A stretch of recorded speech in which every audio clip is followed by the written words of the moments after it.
Dust rose like a ghost behind Jesse Callahan's tired horse as he rode into the town of Dry Creek.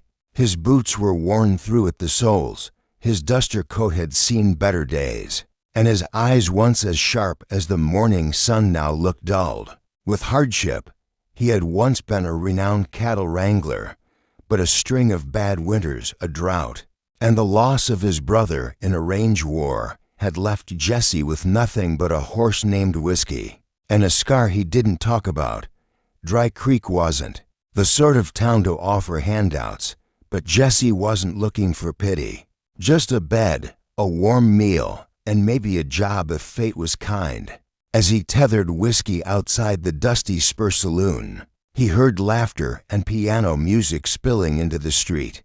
Townsfolk were gathered, some in good spirits, others hiding weariness behind mugs of beer and forced cheer. He stepped inside, and the smell of whiskey, smoke, and old wood filled his lungs. The crowd was buzzing over something. He followed the glances toward the back corner of the saloon, where a young teenage girl in a tattered red dress stood nervously near the piano.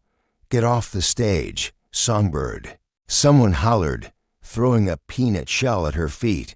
The girl flinched.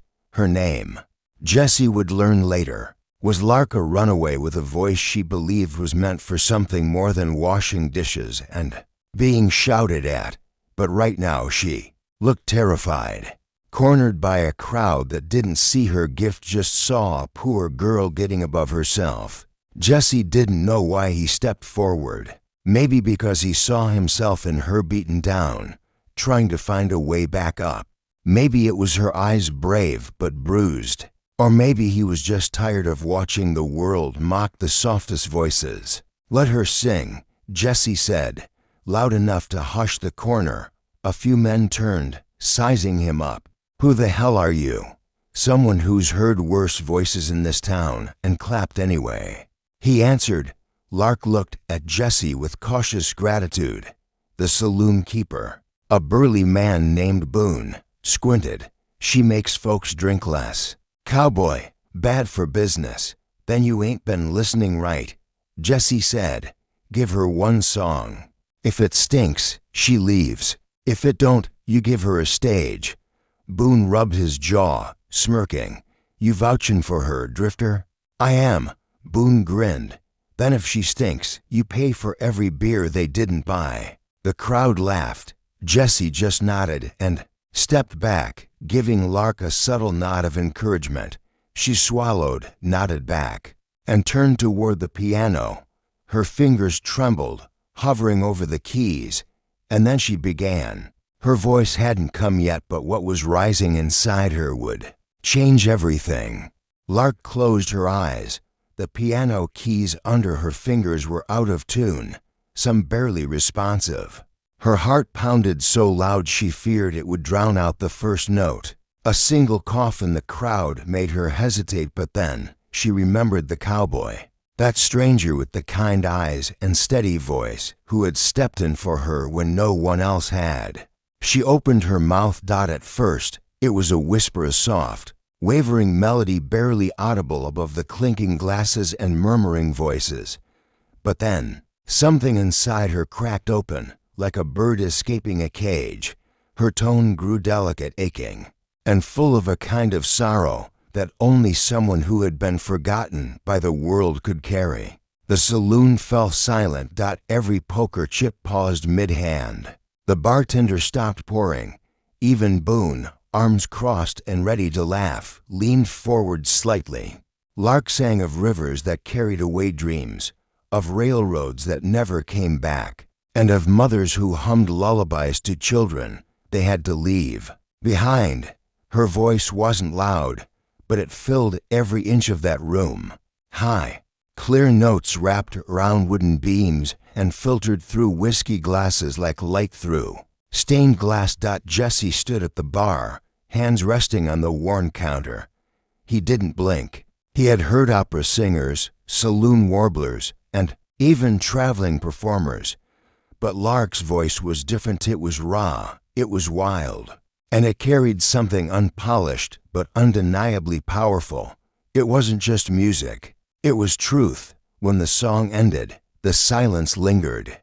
And then came the sound Jesse was waiting for. A single clap. It echoed through the saloon like a shot. Then another, and another. Suddenly, the whole place erupted in applause. The men who had jeered moments before were now whistling, slapping the tables, and even stomping their boots. Lark's eyes widened in disbelief. She stepped back, one hand gripping the piano for balance, her face flushed with something she hadn't felt in a long time: pride. Boone scratched the back of his neck. "Hell," he muttered. "She just outsang every wench who's ever worked this dump." He looked over at Jesse and grinned. "You got yourself a deal, Cowboy. She sings here every Saturday night. Half the door goes to her. Sound fair?" Jesse looked at Lark. "That's up to her." Lark gave a shy nod, unable to stop the smile stretching across her face. Yes, that sounds fair." Boone tossed a rag over his shoulder. "Then it's settled.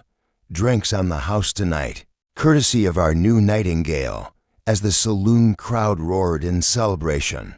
Lark slipped off the piano stool and made her way over to Jesse. I don't know what to say," she whispered. Jesse smiled, removing his worn hat and holding it in front of him.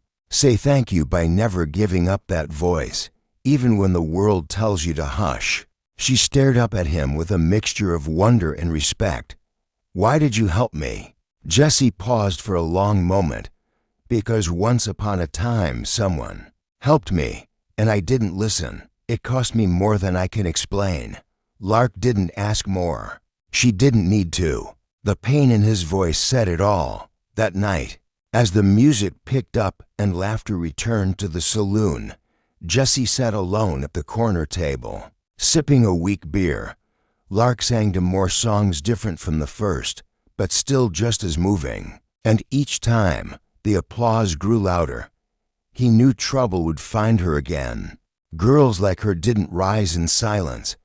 But for now, for this one golden night, her voice had conquered the doubt, and he had a feeling it wouldn't be the last time. By the next morning, the town of Dry Creek was buzzing. Word of Lark's performance had traveled faster than a stagecoach in a thunderstorm. Women at the general store whispered about the girl with the nightingale voice. The blacksmith paused, his hammering to tell travelers about the song that made even Boone weep a little, though he'd never admit it.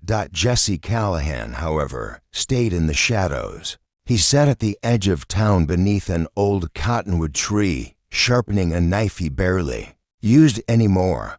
His thoughts drifted like smoke, mostly toward Lark, but sometimes back to the things he didn't speak of. Ghosts of his brother, the war they never finished, and a promise made long ago that he'd never quite kept. "Morning," said a soft voice. Jesse looked up. Lark stood in front of him, holding the tin cups of coffee. "You tracked me down." "I asked Boone," she said with a smile. "He said you'd be out here sulking like an old dog." Jesse chuckled and took the coffee. He ain't wrong. They sat in silence for a while, sipping the bitter brew. "I never got to thank you properly," Lark said, staring into her cup. "You thanked me just fine last night," Jesse replied. "That voice of yours did the talking." Lark looked down at the ground.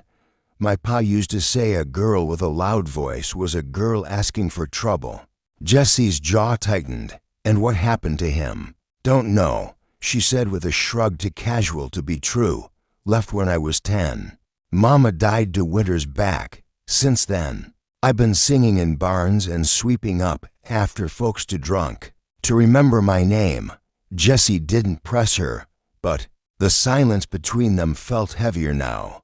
"People don't always like what they don't understand," he said, "but that voice of yours, it'll carry farther than any wagon wheel. You just have to keep walking the road." Just then the sound of horses approaching broke their quiet. 3 men on horseback rode into view, lean, dust-covered, and wearing sneers that didn't sit right with Jesse.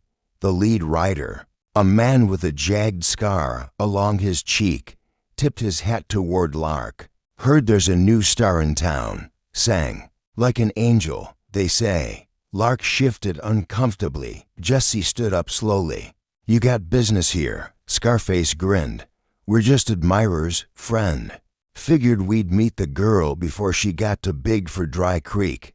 The other two laughed. Jesse stepped forward, placing himself between Lark and the man you admire from a distance.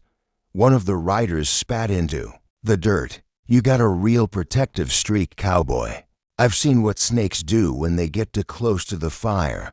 The men's smiles faltered, but Scarface kept his voice sweet. Just remember, voices like hers don't just draw applause. They draw attention, and not all of its kind. With that, they turned their horses and rode back toward town. Lark exhaled, her face pale. Who were they? Jesse's eyes followed the men until they disappeared behind the ridge. Trouble. The kind that follows talent like vultures follow a dying horse. You think they'll come back? I know they will. Lark swallowed. Should I stop singing? Jesse turned to her, his voice firm. No, you keep singing. But now we prepare. She looked at him with something more than admiration, trust. Jesse nodded toward the edge of the hill. Come on. I'll teach you how to watch your back while you chase the stars.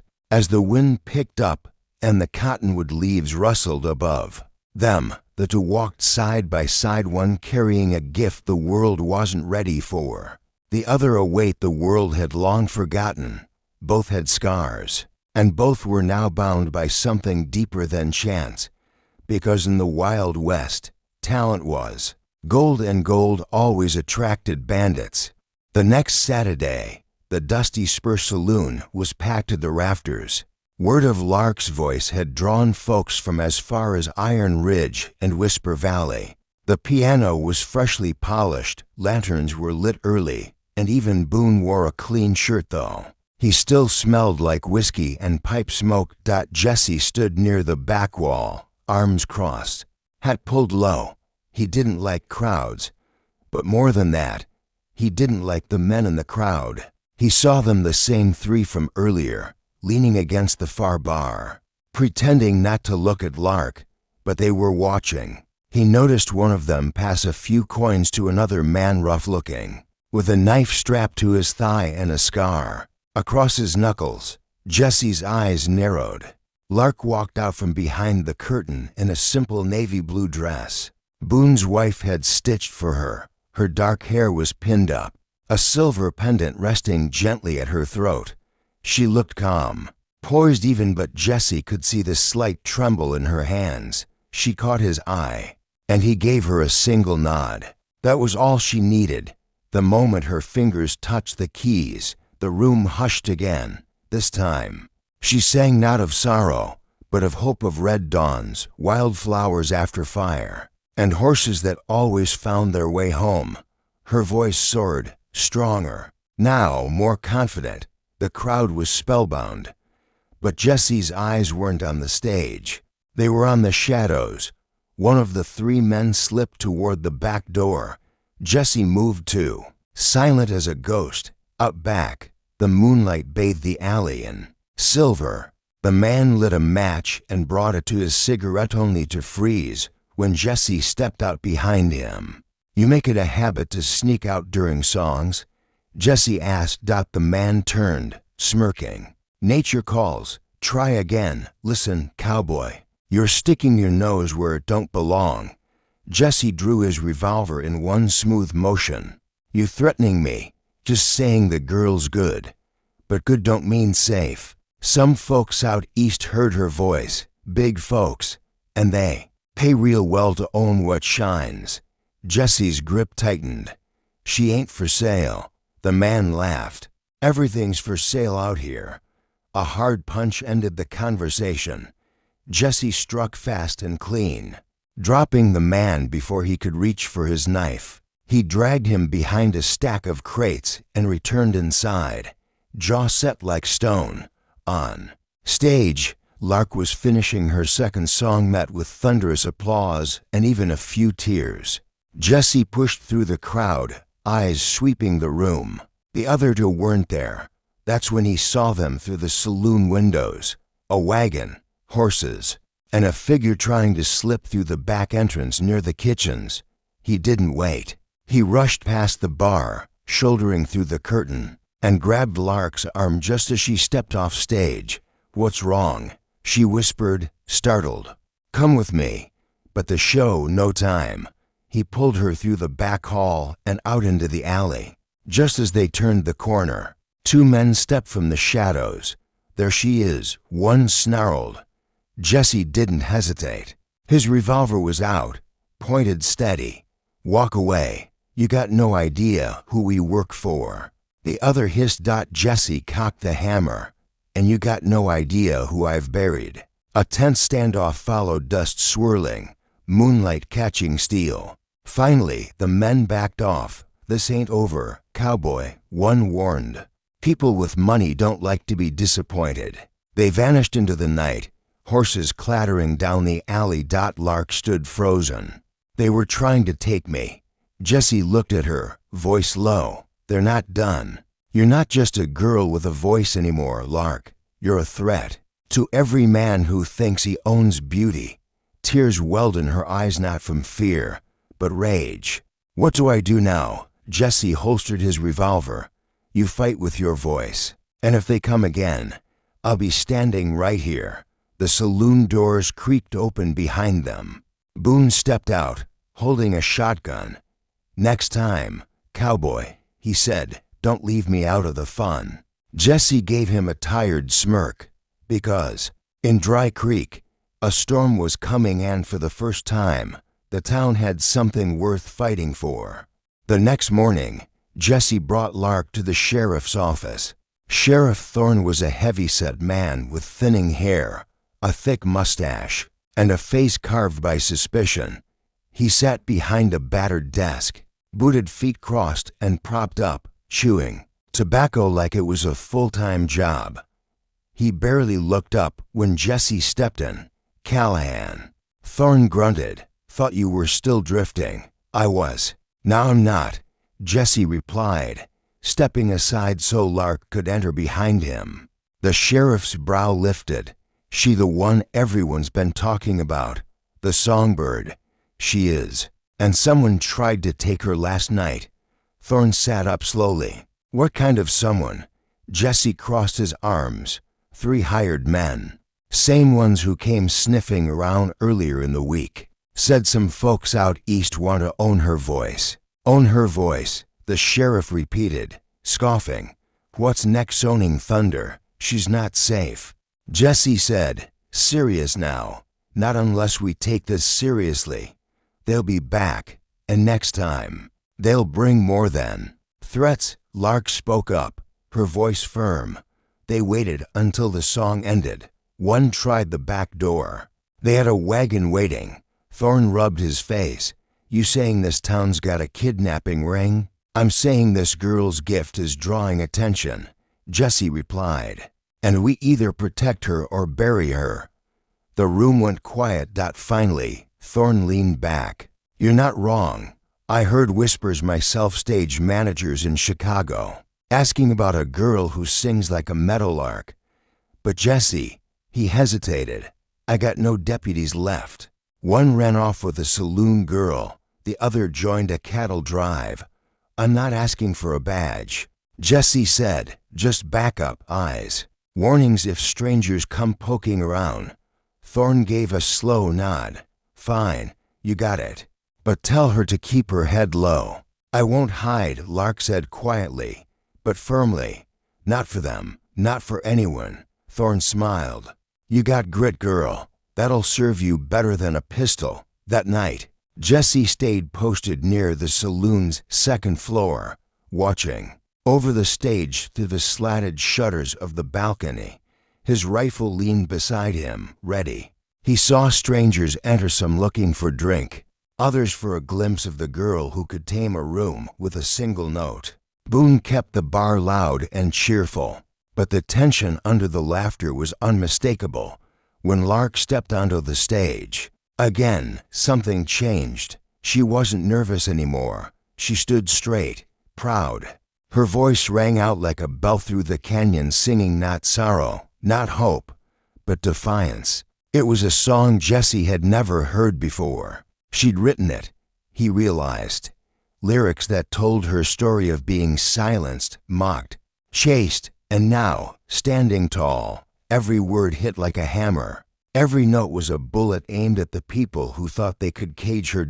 And in that moment, the whole saloon stood still, not out of awe, but out of respect. When the song ended, the applause didn't come instantly. There was silence, thick with something sacred. Then it came slow, then rising, until the room shook with it. Some folks cried.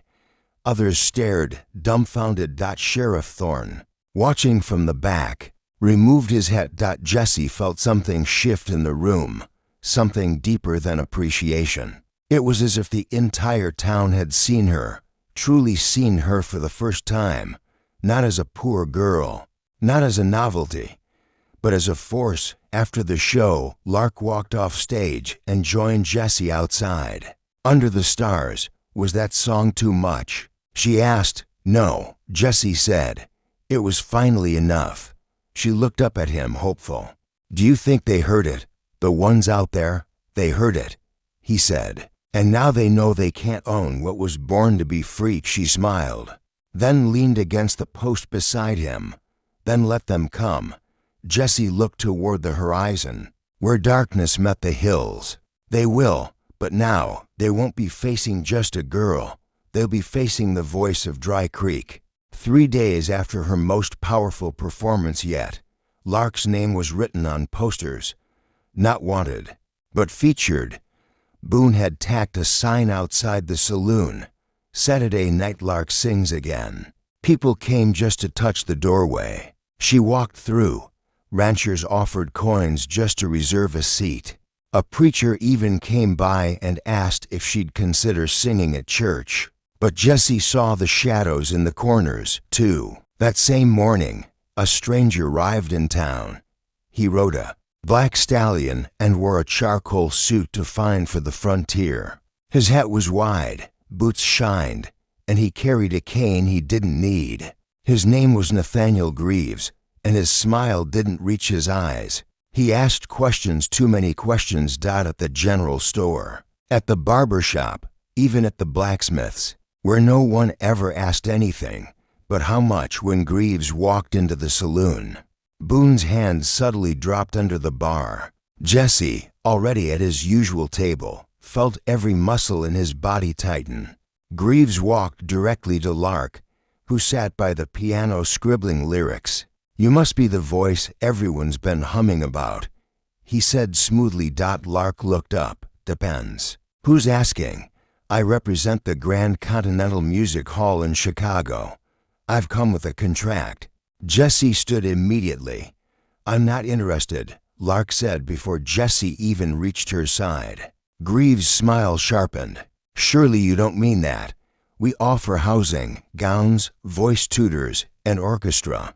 You'll perform in cities, not dusty backrooms. She said she's not interested, Jesse growled. Greaves turned, eyes gleaming like a snake sizing up a boot heel. You must be the guardian. I'm whatever she needs me to be. You misunderstand me, Cowboy. I don't force, I persuade. Lark stood. You don't understand me either. I don't need glitter to sing. I don't sing for the spotlight.